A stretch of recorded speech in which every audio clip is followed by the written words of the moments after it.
Aaron, we got Spencer on the line. What do you want to ask him?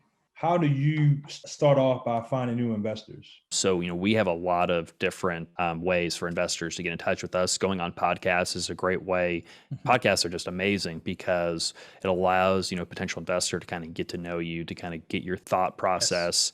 And if that resonates with them, when they get in touch with you, they're getting in touch with you because they liked what you said and they've already kind of sold themselves on you. They're just trying to get more information. So I think that's a great way to kind of get yourself out there. And then, just being an active participant, whether that's on Bigger Pockets or LinkedIn or on a Facebook group.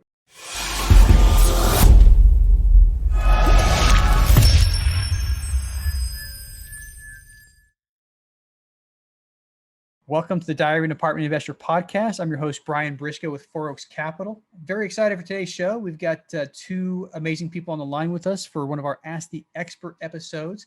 We got a guy with a ton of experience in the real estate arena, Spencer Gray, and we got an energetic Aharon Goins along with us as well. So that said, Spencer, you're up first. First of all, welcome to the show. Thanks for being on.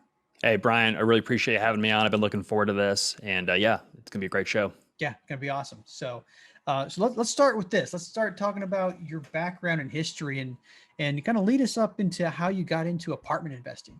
Yeah. So, kind of how I got started, I've taken anything but kind of a straight line to kind of get to where I am today. But there's definitely been a constant, which has been real estate kind of throughout, I guess, my entrepreneurial career. But kind of rewinding back, I flipped my first house when I was a senior in high school when I was 18. I kind of got roped in. A buddy was doing it. Really, his father was doing it and teaching him, and he roped me into the project. And I kept flipping houses, but I was passionate about really two things. I wanted to be an entrepreneur, and I loved music, and I loved recording music. So I went to Jacobs School of Music at Indiana University to learn all about that. I wanted to open a recording studio and kind of build a business doing that. After I kind of finished at IU, I moved out to New York City, and I was working as a freelancer, trying to kind of build a book of clients, and I just couldn't figure out how I was ever actually going to make that much money doing it. And that's where the entrepreneur in me started taking a little bit more of a lead role than just my passion for music. I started looking for other avenues, other businesses. Eventually moved back home to Indianapolis, Indiana, because I just loved New York, but didn't love it so much I wanted to pay the prices to live there. And I started a business with my wife and a friend of mine. We wanted to start growing and selling hops to all the new craft brewers that were popping up locally. And so I hopped on a plane, I flew to Yakima, Washington, and started pounding on hop farmers' doors to try to, one, see if I could learn what they were doing, and two, see if I could sign a couple of contracts for their crops to be able to sell to brewers. I ended up doing that.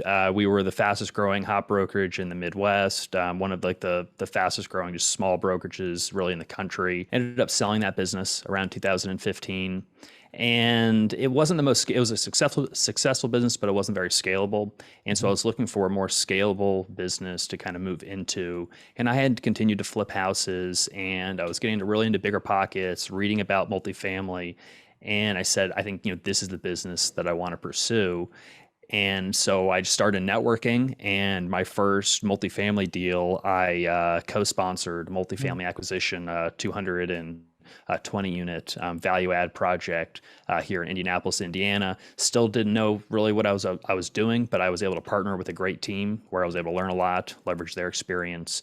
And since then, we've been kind of taking it one step at a time and full into multifamily investing. And now we're syndicating our own projects. Nice. And 220 units, that's a nice size property for your first deal. So, congrats on that one. Thanks. Now, what do you like about the Indianapolis market? Obviously, you're familiar with it, which gives you a competitive advantage. But what are some of the bonuses or the things that are going on that are good in Indianapolis? Well, the first thing is exactly what you said, is just that I knew the market more than I knew any other market. And so I thought that would give us a competitive advantage. And I just didn't like the unknown traveling to other markets. Now you can invest in any market in the country and make success of it if you have the right systems in place and you do your research. But, I still thought I don't know what I don't know. But that we almost downplayed Indy because we're like, well, it's where we're from. Maybe it's not the best market. But what we love about Indianapolis is that flies below the radar from a lot of other investors that are focused on some excellent markets in the Southeast and the Southwest that are growing like gangbusters, but that's where all the capital flows to, and prices get driven up. And when Indianapolis, we've got steady population growth. We're growing at least 1% a year, steady job growth. We have a very diversified economy. We had some of the lowest amount of job losses in the nation last year during COVID. So, in general, very robust economy, a very politically friendly, landlord friendly environment, low tax state, some of the lowest tax regime in the Midwest.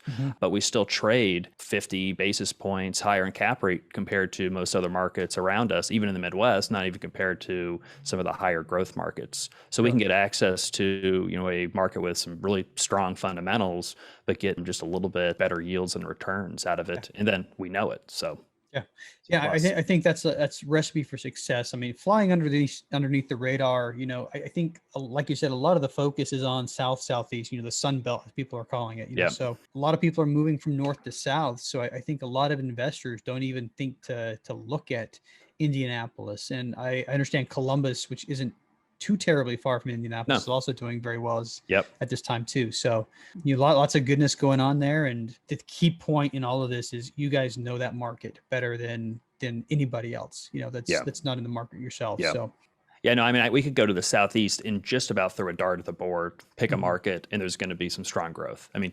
Roughly.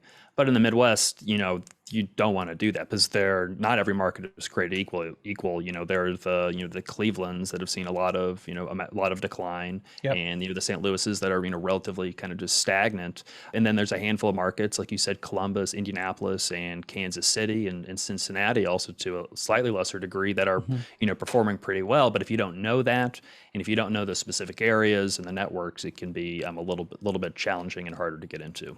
Yeah, absolutely. So a lot of good points there. And I've said this a dozen times, if you can invest in your backyard, that's probably the best place to start, but not everybody's backyard's created equal. And if you're not in one of those areas where you have the strong economic fundamentals, the population growth, the job growth, you may want to start looking elsewhere and pull out your dartboard, aim towards the southern part of the US. And, like you said, you're going to find some cities with strong fundamentals. So, but good on you. So one question I always love to ask, what's your big burning why? What's your motivation for doing this?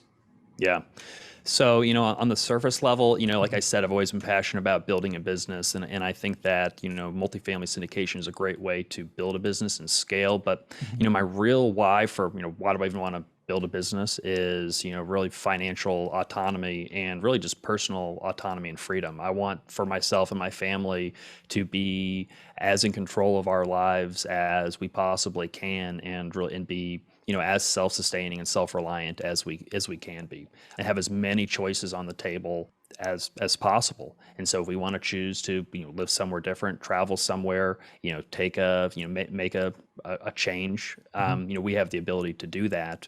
And it was after investing in multifamily for a couple of years, both as a co-sponsor and as a limited partner, not really raising a lot of capital, some friends and family money, that I saw the benefits that it was doing to our life, my family's life. And I think I saw that it was pretty powerful.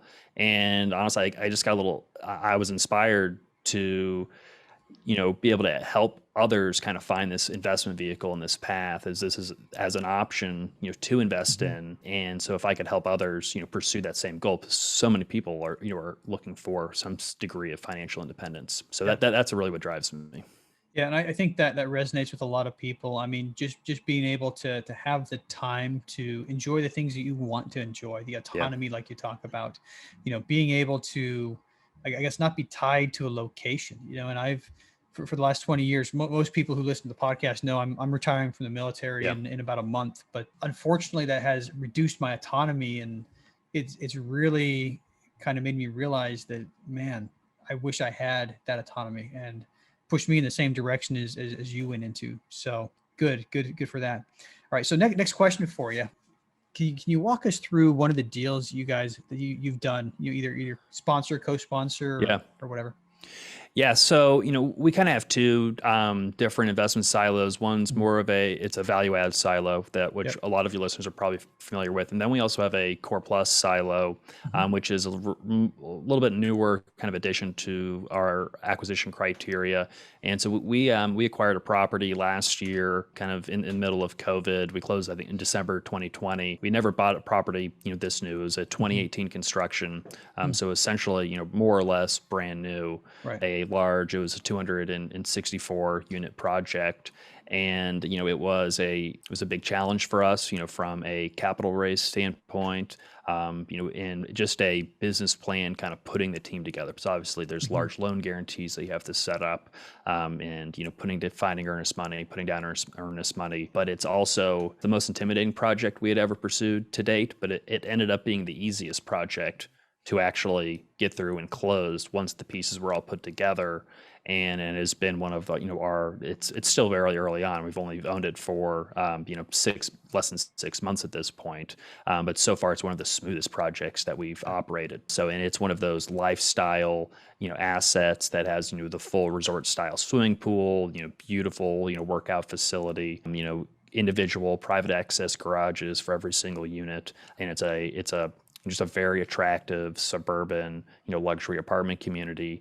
And because of the time in the market, we were in the middle of the pandemic. It's located in the South Bend, Mishawaka MSA, technically in a submarket called Granger, Indiana. And nobody wanted to fly into South Bend, Indiana during a pandemic. Even the investors in Indianapolis and Chicago, they're like, I don't want to drive 3 hours to go to Granger, Indiana. I've never even heard of Granger, Indiana. No one realized that there's a little university called Notre Dame that's about 4 miles away. And Granger has, it's a median area income of over $100,000 and strong population growth. But if you look at South Bend, it looks a little dismal. Between the pandemic and then where rates were at the time, we were able to, put together a pretty exciting project. And so, you can make assumptions, and I made assumptions for the longest time that I don't want to pursue these newer assets because I don't want to accept a lower return. That being said, we're able to get a very similar rate of return on a lot of value add deals, because so many value add deals they have so much of the upside kind of priced in. Yeah. And they traded at just a lower cap rate. So yeah, and that is interesting. Something that I had a hard time coming to grips with. You get more per door on a value add sometimes than you get on something that's fully renovated, which, in my mind, it doesn't make a lot of sense, but it's where the money is. People start bidding up the value adds because of the returns, and the seller ends up getting credit for having a crappy property, which I don't understand it. I do understand it, but my math brain churns on and it starts making sense. But now, exactly, I'm going to go back to one of the things you said. You said that was one of the easiest closes you had. Now, was it because of size? Was it because of it's a newer building? What do you think made that an easier close than everything else? Yeah. So part of it was the seller was very sophisticated, and they were really great to work with. Initially we had some issues once we were trying to get under contract because they frankly didn't think that we would be able to close on the project. But once we were able to kind of convince them that we were going to do everything possible to get it done, they were the most transparent in terms of, and they developed the project. So they sent us a Dropbox folder of more due diligence items than we'd ever seen before, or more than would ever wanted to request.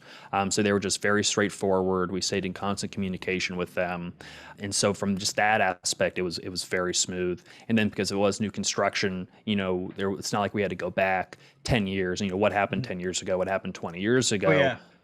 Everybody knew the whole story from the beginning. How old's the roof? 2 years old. How old are the HVACs? 2 years old. How old are 2 years old. It's all the same. Yeah. And then in terms of the capital raise, and I felt a little crazy at the time saying this, but I was having a conversation with our director of acquisitions, and I said, raising $100,000 for me is easier than raising $10,000 because you're talking to a different type of person. Yeah. I'm thinking that maybe raising $1 million, maybe even $10 million, it might be easier because I'm just going to be talking to a different type of investor. And that ended up being true. It was about a $12 million raise, and we were done in a fraction of the time. compared to our last two raises, which were both around a little over $2 million a piece. And, we were working on those up until, a couple weeks before close, sleepless nights of, making calls, getting it done. And then this was way more than double. It was, 6 times. And we got it done, and we had, 45 days left or 40 days left in due diligence, and we were fully committed. Yeah. So it was, and I think there's something to say about that. The larger raises, when you're dealing with that next level of investor, number one, they're a lot more used to writing big checks, So if you're talking to a first time investor and it's like, I don't know, 50,000, different story than when you're talking to somebody who's been into several private placements before, various types. They have a little bit more money to deal with, and so they're much more likely to just, yeah, sure, $100,000, I can do that. Yeah. Where do I wire? Exactly. And I love working with more beginning investors, sophisticated investors, and kind of like, trying to help chart that path and what kind of the next steps are. But often, we spend the most time with those investors who want to invest, $25,000 or $50,000, kind of holding their hand, versus the investors who are investing maybe $250,000 or $1 million. It's a quick conversation down to brass tacks and, yes or no. And yeah, we'll send over the wiring instructions. Let's do it. And then if there's further questions, you're talking to their assistant, and it's like, there you go. Yep. So, yeah. Hey, Exactly. so and so said you're putting in 300K, okay. Different conversation. So great. Yeah. So lots of reasons to go big. And I think in a lot of cases, it's more of a mental hurdle than it is an actual hurdle. It's adding a 0 to the end of your cap raise, is or 6 times in your case, the cap raise. And you're saying exactly what I've thought for a long time. It's not 6 times as hard to do it. No, it's not. It is so just a mindset piece. And we almost didn't pursue the deal, or we didn't put in our final offer because it was intimidating. Yeah. And but at the same time, we said, well, how are we going to know until we give it a shot? Right. And let's do it. Let's put it all out there on the field and let's get it done. Yeah. We're able to do it. Be careful. You might convince me to start doing Core Plus. So I know. Right. Yeah. Come on over to the dark side. Stop right there. Stop. All right. So what's next for you and your team? Yeah. So, obviously always looking for new deals. It's a very competitive market. Hopefully to have some under contract at some point, but we've got a very exciting kind of new thing that we've been working on for a while, is we're launching a new website. It's not necessarily a Gray Capital website. It's called grayreport.com, and it's essentially an aggregator of multifamily articles, news, research reports, podcasts, and videos. It's essentially like you're a one-stop spot for all things multifamily content related. We'll have updated market information, where bond rates are, where different commodities are moving. You'll have your podcast up at the top when new episodes get released. Nice. Basically pulling in a lot of different RSS feeds from a lot of different sources, but also curating it. And so, if you, instead of just popping over to, whether it's Globe Street or National Multifamily Housing Council or Multifamily Executive, we'll basically have all of that content in one place, updated throughout the day. And just really wanted to create a resource for the industry, because we were doing this research anyway. We said, why don't we formalize it and kind of put it out there? So it's in a soft launch right now. I think the website's live. Official launch is a little bit later in May. But yeah, grayreport.com. All right, sounds good. And we'll put a link to that in the show notes. And this will air probably 3rd week of May. So hopefully right around your hard launch date. But, go check it out. All right. So check it out. Link is going to be in the show notes, so tap, swipe, tap, and that should get you there. Sounds like a great this. All right. That said, we're going to shift gears, and we got Aaron on the line with us. Aaron, welcome. Hey, Brian, how you doing, man? Thank you for having me on this wonderful podcast. Hey, thanks a lot for coming on the podcast. I appreciate it. Made it super easy to schedule. I literally opened my computer thinking, okay, I got to find somebody to link up with Spencer, and Aaron calls. It's like perfect. Yeah, boom, there you go. So appreciate making it easy for me. This is awesome. So, Aaron, tell us a little bit about yourself. Just like you, man, I'm a veteran. Was in the military for 16 years, got early retirement out, got a W-2, And at some point in my W-2, someone told me I'll be there for another 20 years. And I said, well, I won't. Yeah. And, that's when my entrepreneur spirit came and did different things, but got into real estate and did single family, like a lot of people do, wholesale and things like that. But when I really thought about it, sat down, I said, I think multifamily is the best way to do it. And I really shift my focus to multi because you can build your wealth much easier doing multi than getting a house, and things like that. So that's my mind shift. Yeah. Yeah, I mean, scalability, like we were just talking with Spencer, I mean, you can multiply the deal size by 10, but you don't multiply the effort the same way. It doesn't take 10 times the effort to, do a 10-plex over a single unit. And it's not 10 times harder to do 100 than it is 10-plex. So yeah, a lot of goodness there. So where are you currently looking for multifamily projects? Well, I'm a capital raiser, so right now I'm just trying to build my investor base up and for the best deals possible for my investors. Mm-hmm. Nice. And you got a meetup that I know of that you run. Was it every Wednesday? Every Thursday at 7 p.m. Every Thursday at 7 p.m. Sure. So yeah, good. Tell us a little bit about that. So it's called All In on Real Estate. It used to be called Our Last Line of Defense, but I changed the name. Yeah. But the main purpose of it is when I was in the military, and as you know, Brian, a lot of times people don't talk about real estate. They talked about different things like what we call TSP. Yeah. They talk about stocks and bonds and things like that. And a lot of times when people deploy, you see a lot more Dodge Charger pickup trucks on the road instead of appreciated value items like real estate. Yeah. So I want to have an educational platform meetup to help people so that they can, watch it and learn and build generational wealth for themselves and their families. Yeah, and that's so true. I mean, I don't think it's the military's responsibility to teach people finances myself, but there's just a lack of knowledge. And exactly what you said is true. I've seen that repeat many times. You send a 22-year-old corporal on a deployment. He's got zero living expenses. He's getting a paycheck tax-free plus all the extra pays. Comes home with $50,000 in the bank, and they get a Corvette. Exactly. Yeah. Or another thing is you'll see a new E4 or E3 ride a new car because it wasn't taught these things. They wasn't taught the finance and things like that. So they think, I'm in the military. I use my star card. I buy a car, and then next thing you know, they're broke. Yeah, exactly. And I think there's a huge need for financial education out there. And, for me, I think one of the biggest game changers was, it's very cliche now to say it, rich dad, poor dad. That was my financial education. That's what made me realize that, maybe this isn't the best way, maybe I should think differently about things, and then, there's a Tony Robbins book that really impacted me as well. I think Money Masters of the Game just kind of made me realize that, the finance industry is not really set up to help you. It's set up to help them. Yep. So, right. But good. So good on you for doing that. And lots of, I've heard a lot of positive feedback about your meetup. Haven't been able to attend yet, but I will in a couple of weeks, I promise. I know, right? I know. Yeah, right. So, I think June 3rd is that when I'm scheduled to speak. Awesome. Yes, so, I'll try to get on to a couple of them, but evenings tend to be family time. I pick and choose the ones that I can make it to. I love your meetup, man. I love your meetup. I love your networking. It's great. It's awesome. Yeah. Thanks a lot. And incidentally, anybody listening, every Friday, 1 p.m. Eastern, 10 o'clock Pacific in the morning, we have a virtual meetup. So maybe I'll throw a link to that in the show notes too. Good idea.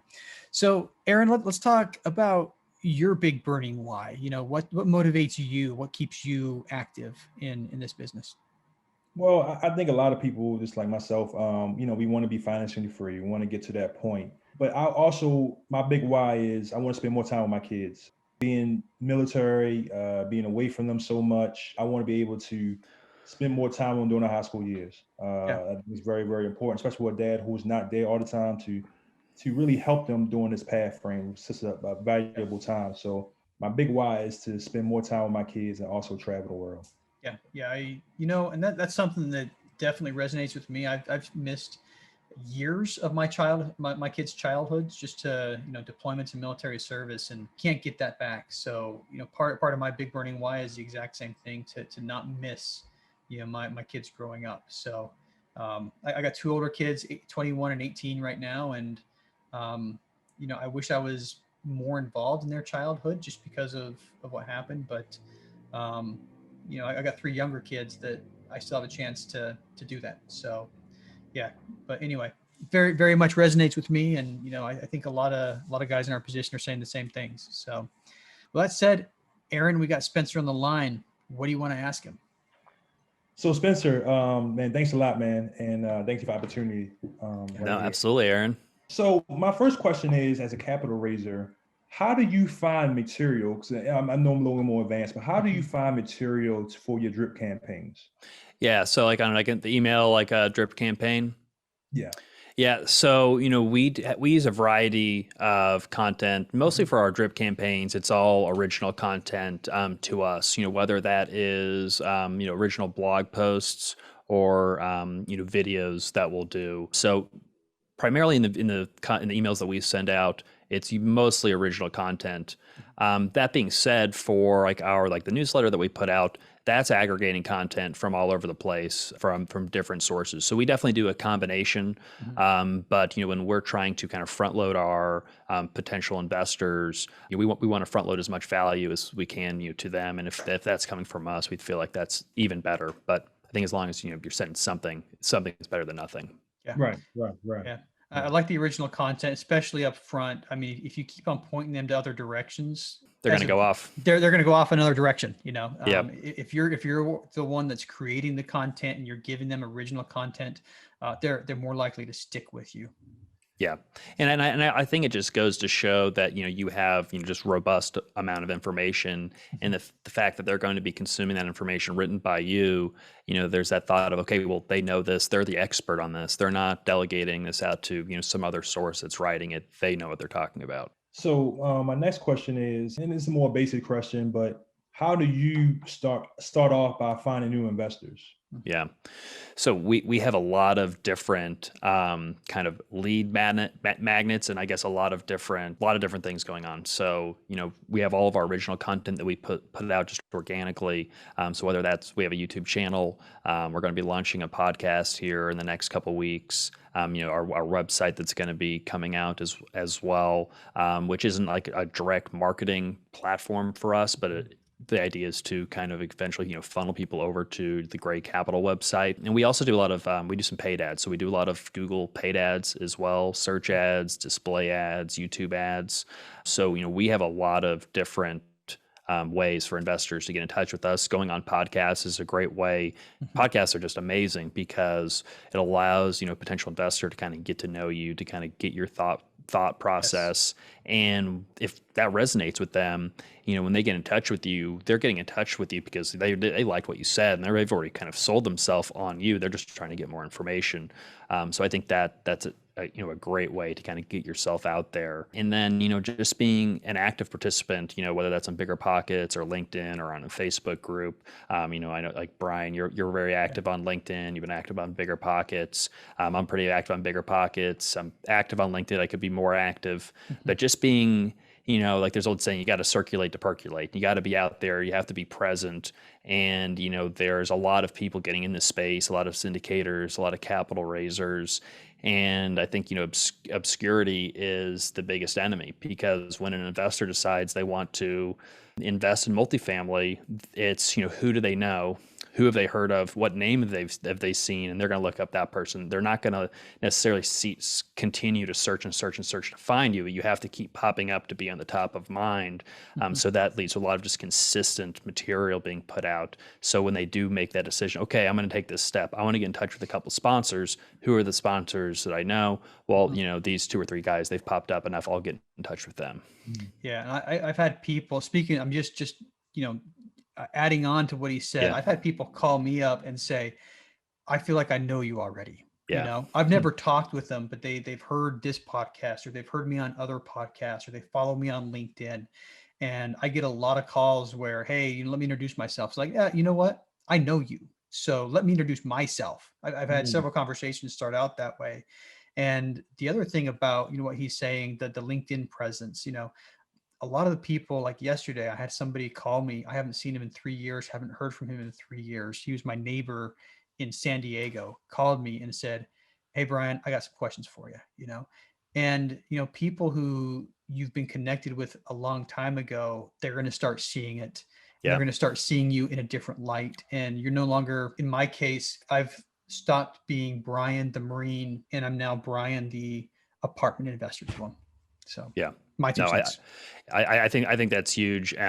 Because your existing network, you don't think that they may be interested, but you don't really know. And I've had a handful of investors who I never thought that they would be investors, but they saw what we were doing. They got in touch, and I have to say, Brian, I think you do a really good job because one of my, I don't know if it's a weakness or fault, but you do a good job in kind of showing, I feel like a more holistic kind of view of what's going on in your life. I feel like I sort of know who you are just because I follow you on social media also, and you do a good job of balancing kind of business, apartments, but you also kind of give a little bit of a glimpse to your personal life also, stuff going on with your kids and everything. And again, that just makes that personal connection because people want to do business with people they like, know, and trust. They don't want to do business with a faceless, nameless corporation.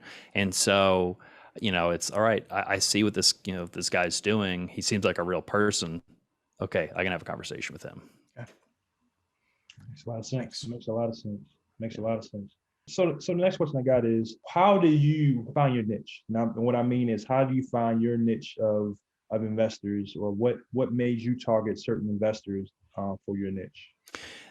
That's a really good question, and it's honestly it's a process, and it's been an evolution, and I still don't know if we've absolutely narrowed it down because as soon as we think that we kind of have our investor kind of avatar figured out or whatever, we get in touch with all these other individuals who don't really fit that mold, and we're always nervous. We don't want to pigeonhole ourselves.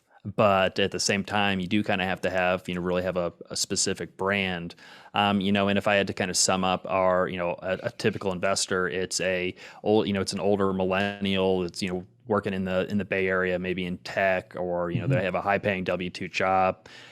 They love the idea of investing in real estate, but they don't have the time. Maybe they have a couple turnkey rentals somewhere, but they've learned about syndication recently, and they want to start allocating, their net worth over to multifamily investments. And so part of that is because I'm a slightly older millennial, and so I'm assuming that's who I might resonate with. But then we also get folks that are getting ready to retire, and people in all different stages of their life. And so we haven't wanted to, again, kind of pigeonhole ourselves, but also just kind of be us, be who we are, and kind of figure out, all right, who is that attracting, and then kind of just going deep in that niche. There's a massive wealth transfer that's going on right now from the baby boomer generation over to millennials, and that's not fully taken steam, but we're starting to see that, and so we're kind of trying to position ourselves to try to take advantage of that. To ride the wave. Yeah. Yeah. I did something, the way I came up with my avatar is I looked at people that I naturally attracted. I started doing a lot of LinkedIn posting and a lot of Facebook posts, and I realized that the same type of people kept on coming to me, Yeah. and it was active duty veterans, and it was people who wanted to get started in real estate. Those were the people that I naturally appealed to. And fortunately, our business model is such that, those are the type of people that, are going to have a little more money. So obviously, if you're a syndicator, your minimum investment is $50,000. Somebody who's like me, mid 40s, been active duty for, 20 years or so, they can usually handle that. They can usually make that investment amount without a lot of coaxing, if that makes sense. So for me, the avatar was simple. As I looked at, who I naturally attract. Do they check the box? Is this a fertile field? Yes, it is. Yeah. And most of my posts are geared to those two audiences, people who want to be apartment investors and people who are veterans. And incidentally, this podcast is aimed at one of those two. Right. It's awesome. Right. And I mean, thanks you guys for the information. I mean, it's awesome. It makes it puts you more perspective of certain things, especially as a capital raise, especially when you go around the field, you got to be consistent and just going. It's for me, going after certain niches has been a little struggle because, just like you, Brian, active duty military, but maybe I want to shift a little bit, and that's been a struggle with me sometimes of saying, who do I really want to target, and that gives me a better scope of things. So thank you, y'all both. I think one thing I want to ask too is for you, and I know you kind of answered already, but now you establish relationships with some of these investors, and and you have deals come on, and okay, they're not, they don't go for after certain deals. How do you continue to foster relationships with people when your deals come up and they're not being taken by these investors, but they're still on your list? Yeah.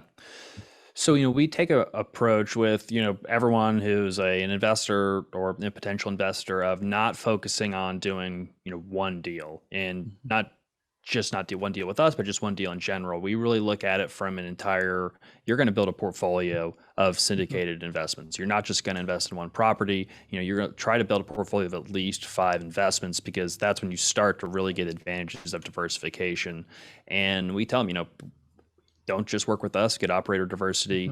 And so if that one deal doesn't check all their boxes, that's okay. There's going to be a deal that comes up that does check your boxes, but we'll stay in communication. We're going to continue to send you, information, and when that next deal comes up, and we'll have the conversation. Okay, we understand that this isn't right for you. What is the right deal? What is the kind of criteria that you're looking for? And then when that deal does come across our desk, we get under contract, it should check all their boxes. And if not, some people just they're never going to invest, and that's fine. And a lot of investors also, especially when they've just kind of come into your platform, a lot of folks don't want to invest in the first deal. They want to see how the first deal goes, and they say, so I like it, it looks good, but I'm just not ready to jump in. Now, of course, they're going to regret not investing in that deal, because, all of a sudden prices are going to go up. And once the deal they actually get into, it's not going to look as good. But, that's okay. And I think that's a natural part of the process. So. Yeah. And I agree a lot. Not everybody's going to invest in every deal. And there could be, one investor, for example, and this was an unfortunate case, told us that she was going to invest in a certain deal, and her father passed away. She did not invest, and it was just one of those things where, you look at everyone's situations, there might be something a lot bigger than your investment that's going on at a certain time, so keep an open mind and keep a perspective of several years, Yeah. So if they don't invest on one deal, that's not a no forever. That's a no for right now. And then just continue to foster the relationship, continue to, the emails are super easy, because you can send those to, 100, 200, 400 people at the same time. But, we also keep a list of people that we want to keep close to us, that we're doing more with, so unfortunately our investor list is big enough that I can't call everybody, and talk to every single one of them. But there's a core group that we are doing that with. So, and if they miss an investment opportunity, they're still on the list. Right. So, Right. but anyway, we're about out of time here. So one question for each of you to bring this to a close. And Spencer, you get to go first. How do listeners learn more about you? The best way to learn more about us, besides just Google Great Capital, you can hop over to greatcapitalllc.com. We have I think it's the best multifamily newsletter that's out there right now. It gets sent out weekly, every Thursday morning. It's called the Gray Report newsletter. It's kind of what inspired us building out this whole website, grayreport.com. And essentially, any new research report that any of the major brokers or research firms put out that week, we include that. Any of the major articles, snapshots of rates and markets. We have quotes from, financing rates, where is Fannie at, where's Freddie at, where's a HUD 223F loan. We kind of track all of this stuff. So, hop on over to greatcapitalllc.com, check it out. And then there's, you can get in touch with us through a variety of means on the website. Awesome. And we'll have a link to that in the show notes again. And if you guys want to be part of that newsletter, a lot of good information there that you should be tracking as a multifamily investor. Aaron, same question for you. How can listeners learn more about you? They can always come to my meetup. It's every Thursday, 7 p.m. It's called All In Real Estate. Go to meetup.com, look up and put it all in on real estate, and you'll see it. Also, I have a website. It's ALLINHS. That's allinhomes.com. You can find out great information about me and learn about my company. And also, I'm on Clubhouse every Wednesday at 5:30. It's called the Military Real Estate Investing Hour. I moderate with other veterans, and we try to help veterans out. So thank you to both of you guys for coming on the show today. I think this was a great conversation, a lot of pearls of wisdom that came out. So I appreciate your time and appreciate the value you brought. Yeah, Brian, really appreciate having me on. Aaron, it was a pleasure meeting you. Appreciate the questions. This was awesome. Yeah. Thank you so much, Spencer. Thank you so much, Brian. And Brian, as always, man, I'll see you on Friday. See you on Friday. Best weekly meetup ever. Yes, sir. That's yes, right. Sir. Yes, All right. sir. All right. Thanks, guys. Thank you. Hey, thanks, Brian.